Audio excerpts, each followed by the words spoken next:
میرے محبوب پاک علیہ السلام نے فرمایا جس خاوند کی بی بی بن سور کے بازار جائے وہ دیوس ہے، بن سور کے بے پردہ خوشبو لگا کے بازار جائے وہ دیوس ہے۔ حضور وہ کون ہوتا ہے؟ فرمایا وہ بے غیرت ہے۔ کتنے سخت لفظ ہیں۔ یا رسول اللہ آپ کیا فرما رہے ہیں؟ فرمایا تمہیں حکم دیتا ہوں اگر اسے بے غیرت کہو گے تو کوئی حرج نہیں، وہ دیوس ہے۔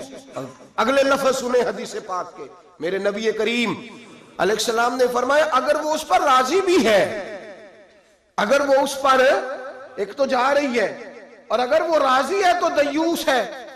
تو نبی پاک نے فرمایا وہ جتنے قدم چلے گی اتنے ہی اپنے خامد کے لیے جہنم میں مکان تیار کرائے گی، اس لیے کہ اس کا خامد راضی ہے کہ تو بن سور اور بے پردہ ہو اور جہاں مرضی جا جہاں سے مرضی آ۔ فرمایا وہ اگر اس بات پہ راضی بھی ہے تو وہ دیوس بھی ہے اور اپنے لیے جہنم میں